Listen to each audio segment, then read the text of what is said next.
Good morning, sir, and dear students. We are fortunate to have with us Professor Nadeem Hasnain, sir, today.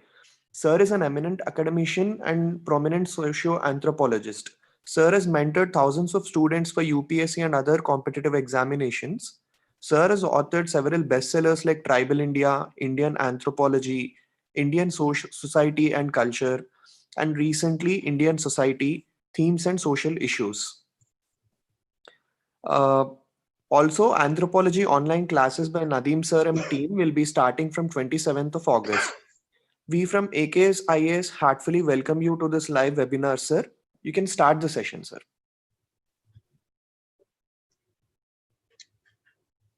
Hello and good morning. In my previous two talks, I shared with you some of my random thoughts about what and why of anthropology. I analyzed the syllabus for you. And today, I will be starting with some of my thoughts regarding anthropology as an optional for a couple of minutes, for the benefit of those who have just entered into anthropology or just thinking of opting for anthropology. First, the immense popularity of anthropology as an optional. Why it is so much popular among aspirants of different academic backgrounds. First is that it's very interesting, fascinating subject. And this is one subject, one discipline with which you can relate yourself and the society that we are living in. So you will find that all the time you are talking about yourself or your society. Another very important point is that anthropology, as compared to several other optionals, is a very well-defined syllabus, very well-defined and elaborated. So for some of the persons, the length of this printed area on a piece of paper about your syllabus may look to be a little long, but here you have an advantage because while in other disciplines and other subjects, they just give you the name of the topic and that's all. Here, what they are expected and what you are expected to learn, they have elaborated it in a very detailed manner. So that's a big advantage, that you know as to what are the boundaries and what exactly you are expected to learn and read. Then another point is that it has been having a very good success rate.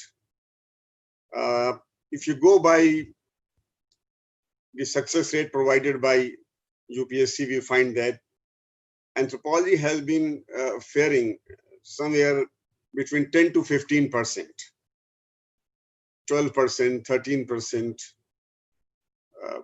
10.5%, 11%.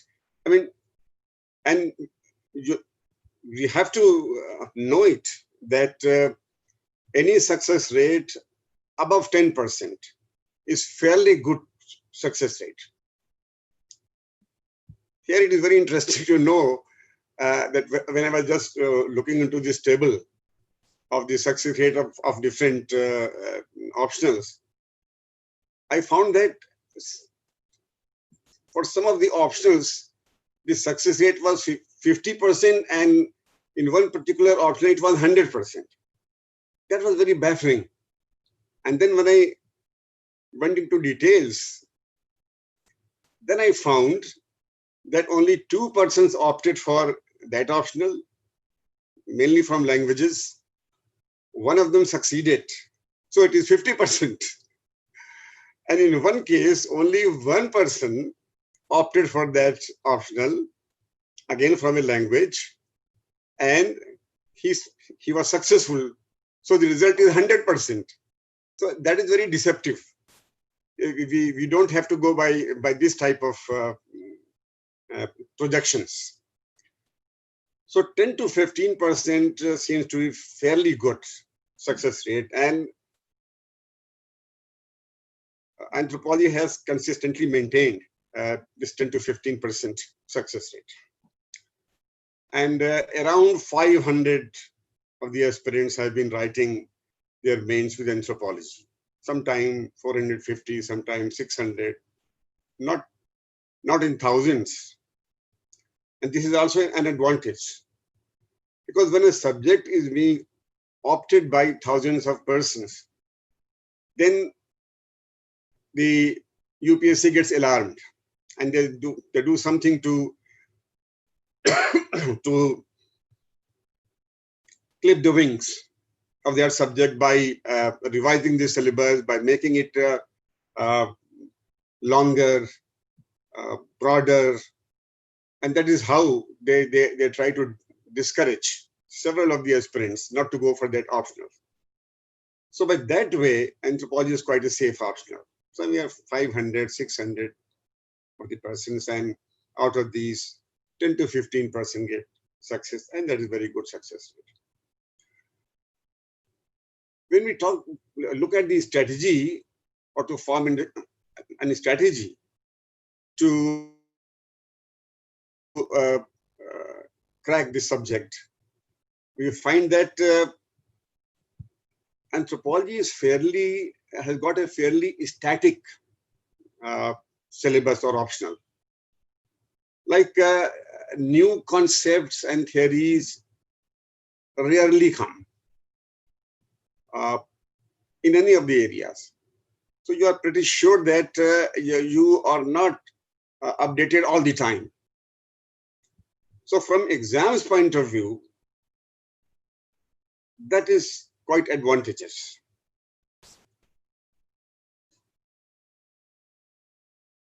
At the same time, this is also true that those who come from the bio background or life sciences background may be having some advantage, especially in the first paper of physical anthropology section.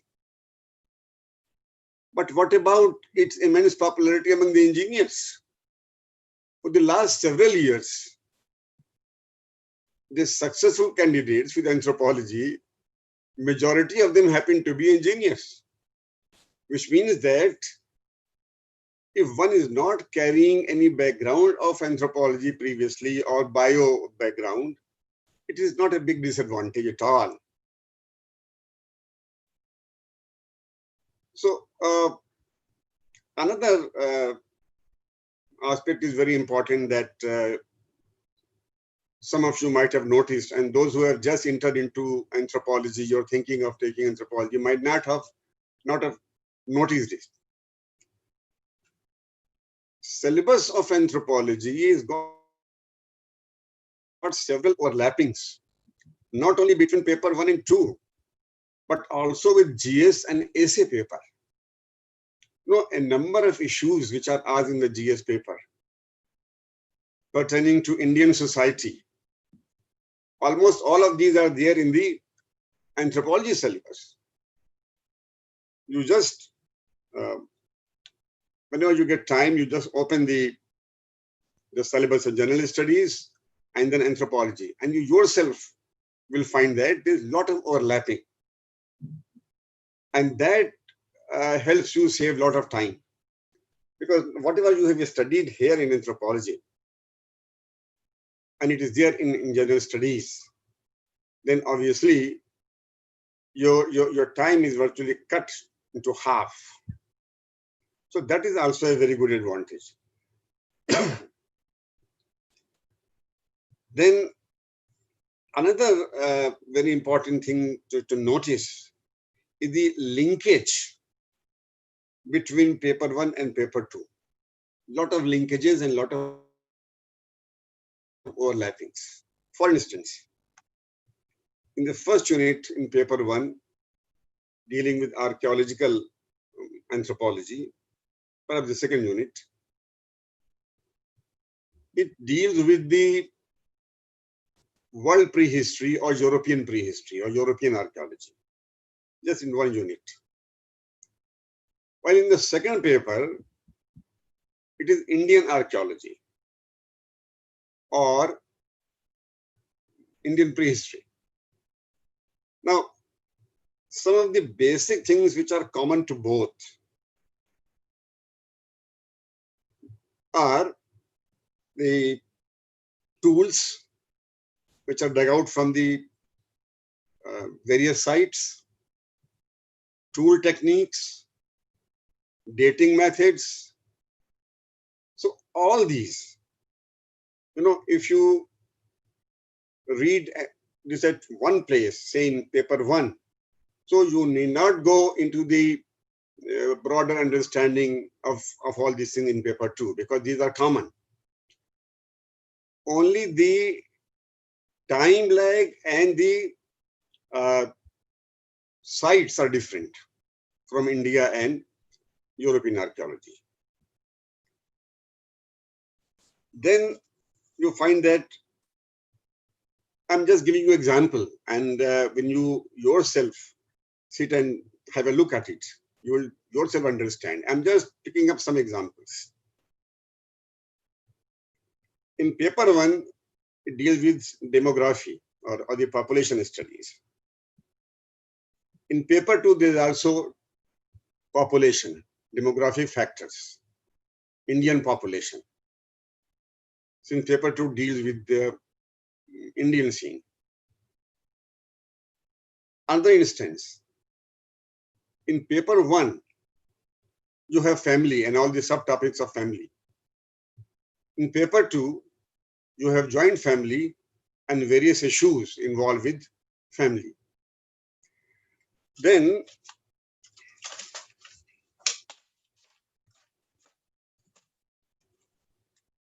if we look at the various topics,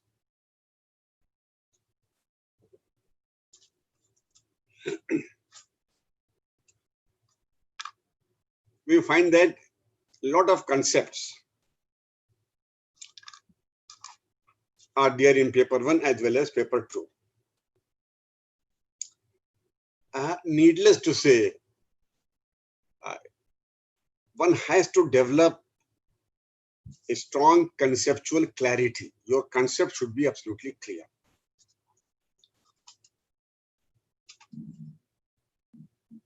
And for that, in all these years of my interaction with the civil services aspirants, I have been emphasizing upon the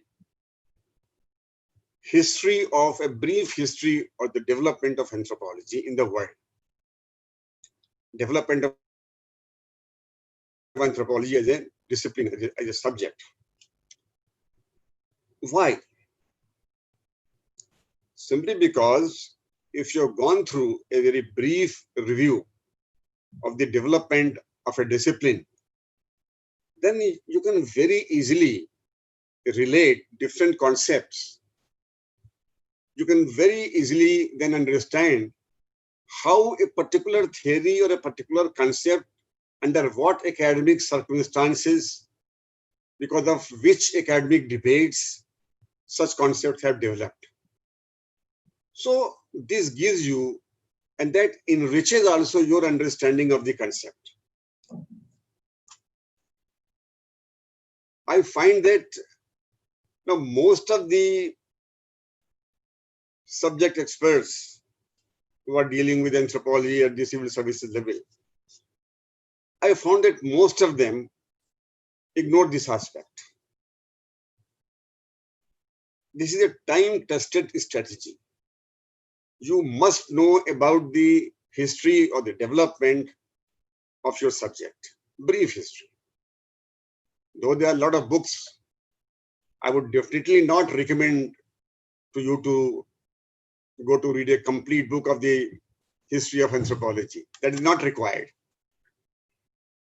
If you're not getting a brief history of anthropology from any other source, So you can just browse through one of my books, General Anthropology, which is now quite popular among the anthropology aspirants. And I have provided in 4 or 5 pages a very brief history of the development of anthropology. And that gives you some idea that how anthropology evolved or developed, and who were the persons who were the founding fathers of this subject. Those of you who may not be knowing it shall be surprised to know that almost all the founding fathers of anthropology did not carry any background of anthropology. One of the founding fathers, Tyler, he came from a different background. Malinowski, one of the all-time greats in anthropology, he had a background of physics and mathematics. Franz Boas, the father of American anthropology, he was a physicist and geographer. And look, all of these have been responsible for the development of the subject. And this objectivity that is there in anthropology is largely due to this reason that the founding fathers came from natural sciences or physical sciences background. So if you just go through those 4 or 5 pages and then enter into all those concepts, then you will find that you are able to achieve some conceptual clarity. Like in the Indian context, if you go into the growth of Indian anthropology, which is there in paper 2, and if you just go through it very minutely and attentively, then you will find that the concept that we have in Indian anthropology, Sanskritization, Westernization, dominant caste, universalization, parochialization, sacred complex, nature man spirit complex, all these concepts developed in a particular background on the basis of certain theoretical formulations, and that is how these concepts developed. So what I am trying to convey to you is the fact that if you go through a very brief review of the history of anthropology, world anthropology for both the papers and Indian anthropology for second paper, then you will find that you are pretty well on this very sound ground. I will give you another very important instance. And this is a very important part of the strategy to handle or to understand or to enrich your understanding of anthropology. There's the caste system. Caste system is there in paper 2. But its concept on which caste system is based is social stratification. It is there in paper 1. So if you have understood caste system, first social stratification, and then come to caste system. And if you've gone through the caste system very attentively and minutely, then you can very well understand the socio-economic cultural status of scheduled castes and OBCs. And also the concept of Sanskritization and dominant caste, because all these are directly related with caste system. So the mother topic, the parent topic would be caste system, and if you've understood the various features of the caste system, its cultural view, its social view, it's a structural view of the caste system, and how caste system has been transforming itself, then you will be able to situate scheduled caste and OBC, and also the concepts like Sanskritization and dominant caste. So that enriches your understanding of the concepts. Another thing that I wish to emphasize upon,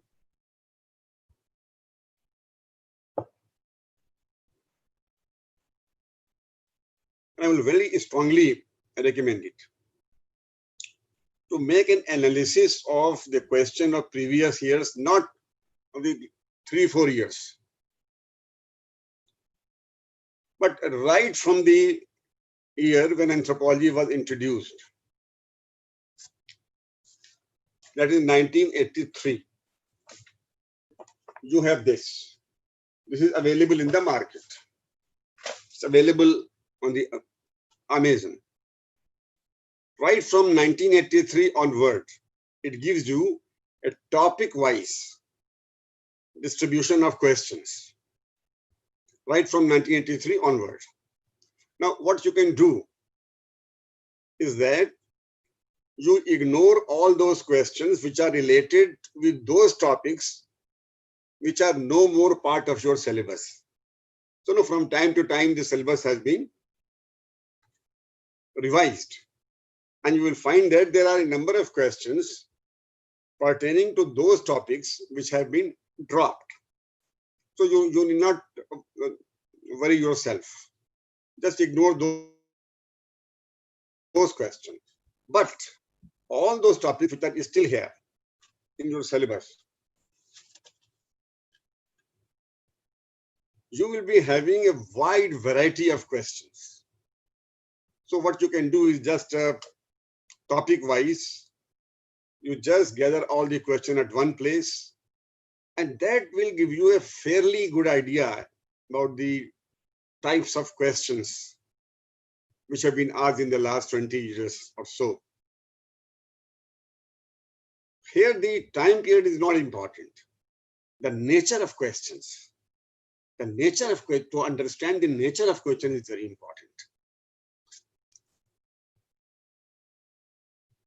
So then, and another thing that I wish to share with you about the preparation of notes.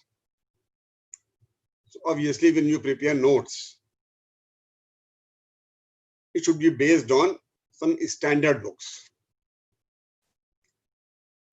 You may also take the recommendation of the successful candidates.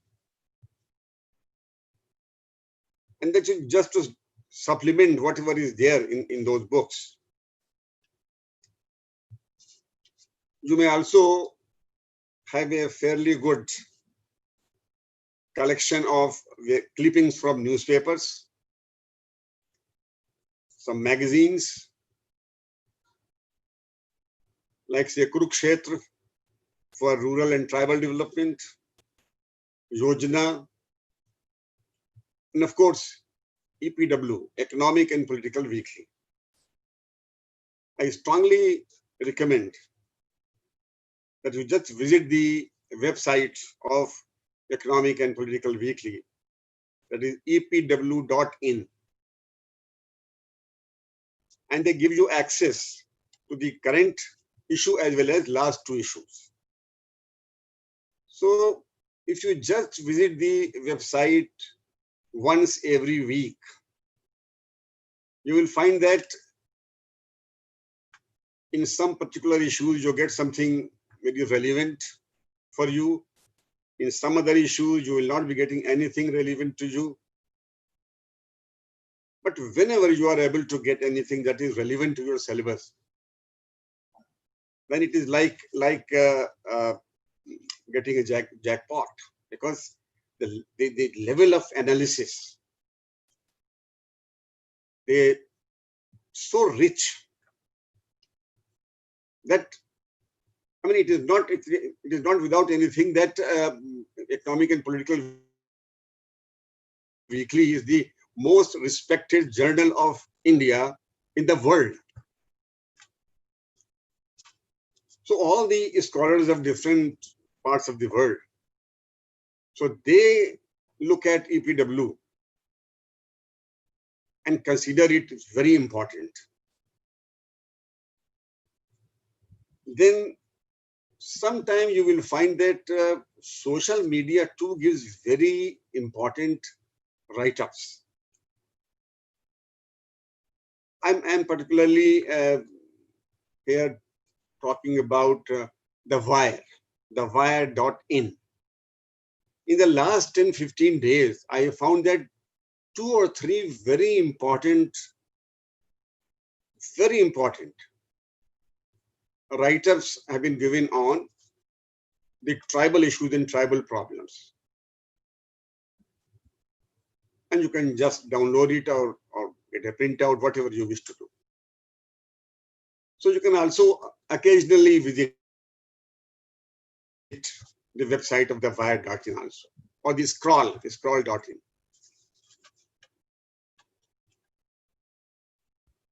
One thing more that I wish to discuss with you is how to identify the more scoring topics. So all these topics are not equally scoring. So you have to focus on the scoring topics. Like say in the paper 1, genetics, fossils, archaeology.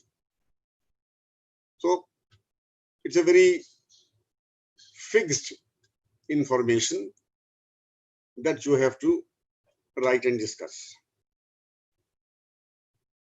In paper 2, tribal issues especially, tribal problems, tribal development, a similar thing. These are very scoring areas. And here you can also supplement your answers with whatever you get from the other sources which I have just mentioned.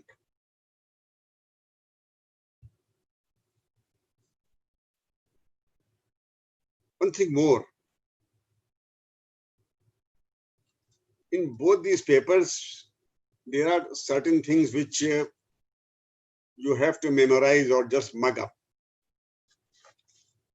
For instance, in the section on archaeological anthropology, there are a number of sites, names of the sites. You have no other option but to just mug it up. You may just note it down on various reference cards, and virtually for every day or every week, you just go through it, which sites are related with age. Sites of Neolithic, sites of Mesolithic, sites of... This is very important because many times if you don't mug it up or memorize it, then perhaps there's every possibility that these sites may get mixed up. Like a site of Paleolithic may got mixed up with the site of Neolithic. And that will not be a good idea. So that is how there are certain areas in which you have to memorize or mug up. Then how to enrich the answers.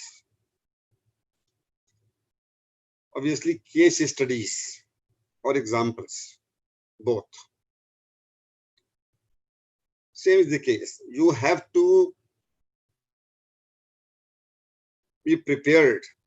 You have to be very sure about which case study you are going to cite in which topic or which question.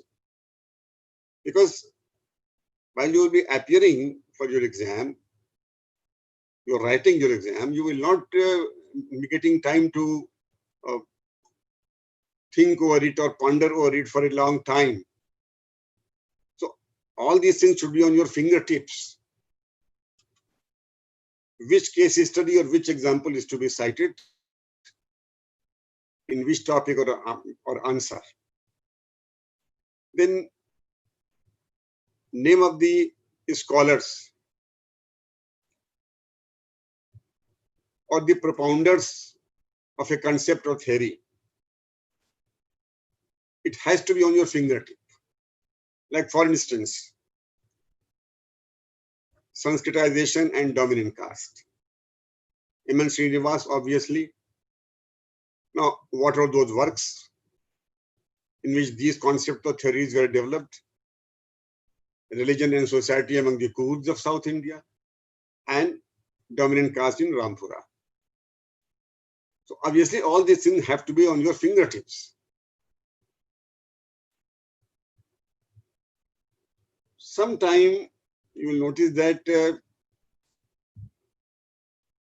some of the aspirants are very casual with the spellings of the authors. That is very irritating to the evaluator or examiner. And I can tell you on the basis of my own experience. It's very irritating. So you have to be very sure about these spellings.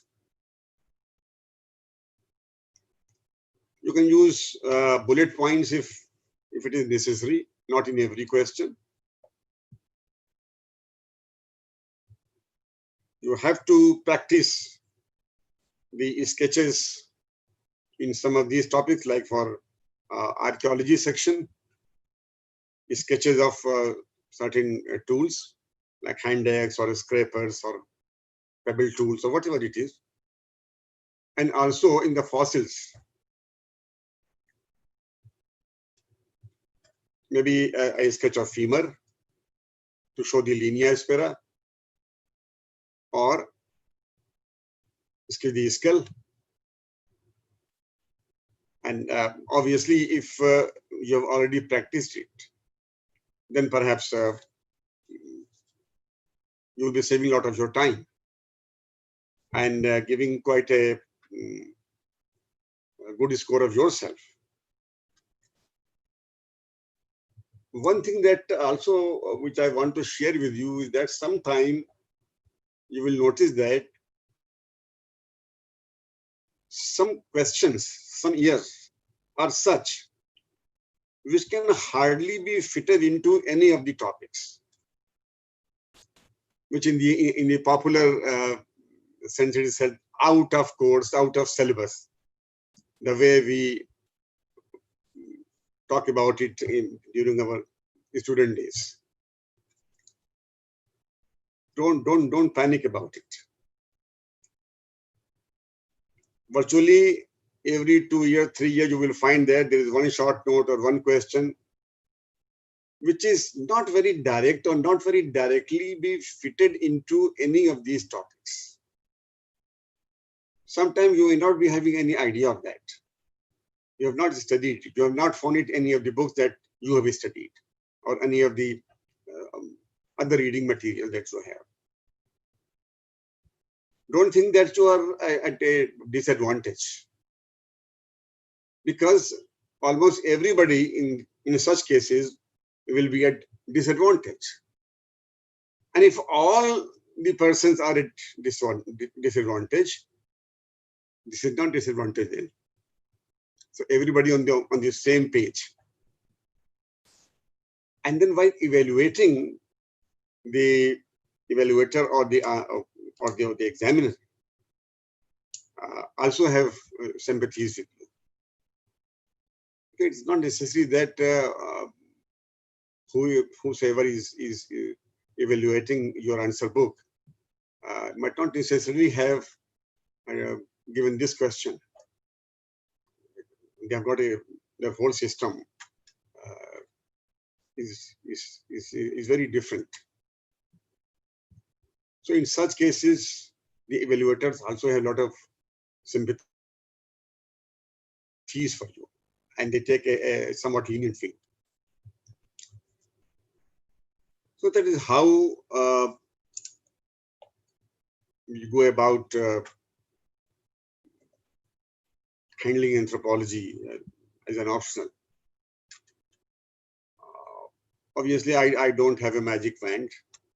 These are some of my random thoughts that come to mind while interacting with the civil services aspirants for the last 30 years or so, or my own experience with the UPSC. That is how I can share my thoughts with you. So if you have any question or anything to, or any comment, anything to know from me, you're welcome. So we have a doubt, sir, from one of the students. Is anthropology a vast syllabus or is it limited, sir? I have mentioned at the beginning that if you look at the length of the printed area of the syllabus, it looks to be very large. But this is largely because of the reason that all these topics have been very elaborated topic, subtopic. It is not there in other subjects, and that is why it looks a bit longer. But it's a great advantage for us because we know that what exactly we have to study. Unlike other subjects, they just give you the one-liner topic, and that's all. And anything can be asked. So I think that that's a big advantage with anthropology. So the next question is, so the student is having arts background. So anthropology being a science-oriented subject, is it possible to crack anthropology, sir? If you have gone through the syllabus, the second paper is nothing to do with any of the sciences. In the first paper, you have social anthropology, all the institutions, social institutions like family, marriage, kinship, religion, economic organization, political organization, language, all these things. These have nothing to do with any of these sciences as such, physical sciences or natural sciences. It's only physical anthropology portion that is related with zoology or the bio background or the life sciences. So one cannot say that the syllabus contains a lot of things from the natural or the physical sciences as such. When the engineers can handle it, why not the one who is coming from arts background or the social sciences background? What I have been doing and telling my students is that whatever you studied in your school days, class 8th, 9th, like this, or maybe 10th standard, your high school, just go through these 3 or 4 topics again. Just brush up your memory about man's place in the animal kingdom. What are the features of primate? Mendelian principles, laws of inheritance, structure and division of animal cell. Now, all these things are there in your school textbooks, class 8th, 9th, 10th. And I'm sure that every one of you must have read it. You have to just to brush up your memory again. And still, if you are facing any problem, then you can sit with some of your friends who have already studied anthropology or maybe made 1 or 2 attempts, or for that matter, any teacher at the 10+2 level. Just sit with him for 1 or 2 days or 3 days. And then he will sort out this matter. And then you will find that you are not facing any problem in physical anthropology.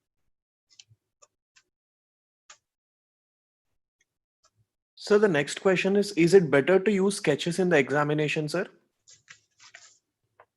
Not in every topic, every question. Sketches are good wherever these are required. Like for instance, sketches of tools, sketch of some bones or skull, and you may be practicing it before the examination. Sometime even a flow chart or a graph may also do, but it depends on the topic. It is not required in every topic.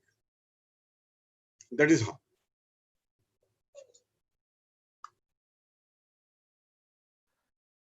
Okay, sir. So we at AKS IAS heartily thank you for this insightful live webinar, sir. Looking forward for more sessions like this in future. And dear students, anthropology online classes by Nadeem sir and team will be starting from 27th of August.